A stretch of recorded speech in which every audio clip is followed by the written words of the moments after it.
విశ్వం మహా అద్భుతం, అంతుకు మించిన ఆశ్చర్యం, సైన్స్కు శాస్త్రానికి అందని అంతు చిక్కని రహస్యం. మనం ప్రస్తుతం 21వ శతాబ్దంలో ఉన్నాం. కానీ 16వ శతాబ్దం అంతకు ముందు నుంచే విశ్వం గుట్టు తెలుసుకునేందుకు పరిశోధనలు, ప్రయోగాలు జరుపుతూనే ఉన్నారు. కానీ విశ్వంలో దాగి ఉన్న అద్భుతాలు అనేకం. విశ్వంలో నక్షత్రాలన్నీ గుంపులు గుంపులుగా ఉంటాయి. ఇలా అనేక గుంపులు ఒకచోట ఉంటే దాన్ని గెలాక్సీ అంటారు. ఈ గెలాక్సీలలోని ఒక గుంపును పాలపుంత అంటారు. ఈ ఒక్క పాలపుంతలో కోట్లాది నక్షత్రాలుంటాయి. ఆ కోట్ల నక్షత్రాల్లో మనం నివసించే భూమికి దగ్గరగా ఉన్న అతిపెద్ద నక్షత్రం సూర్యుడు. సూర్యుడి తర్వాత ప్రాక్సిమా సెంచురీ అనే నక్షత్రం ఉంది. మనకు సంబంధించిన పాలపుంతలో అన్నిటికన్నా కాంతివంతమైన నక్షత్రం సిరియస్. మనకు ఆధారమైన సూర్యుడు భూమి కంటే పరిమాణంలో 1.3 మిలియన్ రెట్లు పెద్దది. నక్షత్రాలు స్వయం ప్రకాశకాలు, మండుతున్న అగ్నిగోళాలు. తమలో తామే వాయువుల కేంద్ర సమ్మేళనంతో కొన్ని కోట్ల సంవత్సరాల కాలం తర్వాత వివిధ దశల అనంతరం నాశనమయ్యి బ్లాక్ హోల్స్ గా మారతాయి. ఇదంతా ఓ పెద్ద పరిశోధన. విశ్వ ఆవిర్భావం అసలు ఎలా జరిగింది, విశ్వం ఎలా ఏర్పడింది అన్న విషయాలు కనుక్కోవటానికి ఎన్నో ప్రయత్నాలు జరిగాయి. ఎందరో శాస్త్రవేత్తలు తమ తమ థియరీస్ ను వినిపించారు. అందులో కొన్ని నమ్మదగినవి. 16వ శతాబ్దంలో టాలమీ, అరిస్టాటిల్ సూచించిన జియోసెంట్రిక్ థియరీ అమల్లో ఉండేది. భూమి కేంద్రంగా గ్రహాలు, ఉపగ్రహాలు తిరుగుతున్నాయని భూకేంద్రక సిద్ధాంతం చెబుతోంది. ఆ తర్వాత కోపర్నికస్ అనే శాస్త్రవేత్త సూర్యుడు కేంద్రంగా సూర్యకేంద్రక సిద్ధాంతాన్ని ప్రతిపాదిస్తే దాన్ని నిజమని నిరూపించాడు గెలీలియో.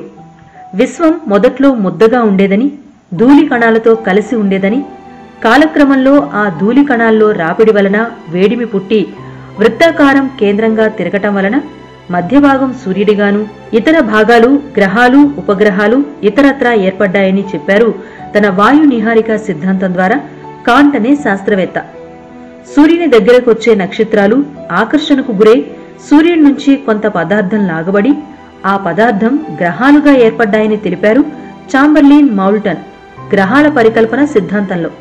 ఆ తర్వాత పాటుపోటుల పరికల్పన అంటూ జీన్సెన్ జంఫ్రీర్ ద్వినక్షత్ర పరికల్పన అంటూ లిటిల్టన్ లాంటి వాళ్లు తమ తమ పరిశోధనల సారాంశాన్ని తెలిపారు.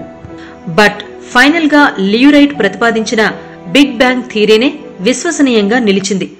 ఈయన ప్రకారం వివిధ గెలాక్సీలు పరస్పరం ఢీకొనటం వలన వెలువడే పదార్థాలతో విశ్వంలో వివిధ భాగాలు ఏర్పడ్డాయని, ఇదంతా మహావిస్ఫోటనం వలన జరిగిందని తెలిపారు.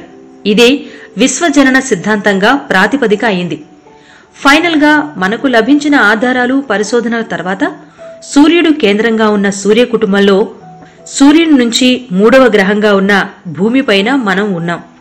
సూర్య కుటుంబంలో 8 గ్రహాలు, ఉపగ్రహాలు, ఉల్కలు, తోకచుక్కలు, ఆస్ట్రాయిడ్స్ ఇలా చాలానే గ్రహ శకలాలు ఉన్నాయి.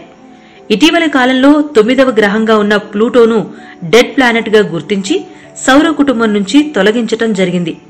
మరి సమస్త జీవకోటికి ఆధారమైన సూర్యుని గురించి మీకు తెలుసా? సూర్యుడు భూమి కంటే 13 లక్షల రెట్లు పెద్దవాడు. తన గురుత్వాకర్షణ శక్తితో 8 గ్రహాలను, వివిధ గ్రహ శకలాలను అలా విశ్వంలో నిలపగల శక్తి కలవాడు. సూర్యుడు ఒక నక్షత్రం, స్వయం ప్రకాశకం. నక్షత్రాలు తమ చుట్టూ మండుతున్న వాయువుల వలన ఏర్పడతాయి. ఇందులో 75% హైడ్రోజన్, 25% హీలియం, ఇతర వాయువులు ఉంటాయి. మరి వాయువులు అంతమయ్యాక పరిస్థితి ఏంటి అంటారా? నక్షత్రాలు కూడా కొంతకాలం తర్వాత అంతరించిపోతాయి. దీన్ని గురించే చంద్రశేఖర్ అనే శాస్త్రవేత్త చంద్రశేఖర్ లిమిట్ లో వివరించారు. నక్షత్రాలు మొత్తంగా 3 దశల్లో నశిస్తాయిట. Dwarf star, neutron, black hole, ఆ 3 దశలు. ఈ 3 దశల్లో చివరిదైన బ్లాక్ హోల్ దశలో నక్షత్రాల గురుత్వాకర్షణ శక్తి పెరిగిపోయి కనీసం కాంతి కిరణాలనైనా బయటకు రానివ్వకుండా చేసి విశ్వంలో రంధ్రం పడినట్లుగా మారిపోయి నశిస్తాయిట. సూర్యుడు కూడా అంతే. సూర్యుడు లాంటి నక్షత్రాలు ఈ విశ్వంలో 10 మిలియన్స్ వరకు ఉన్నాయని అంచనా.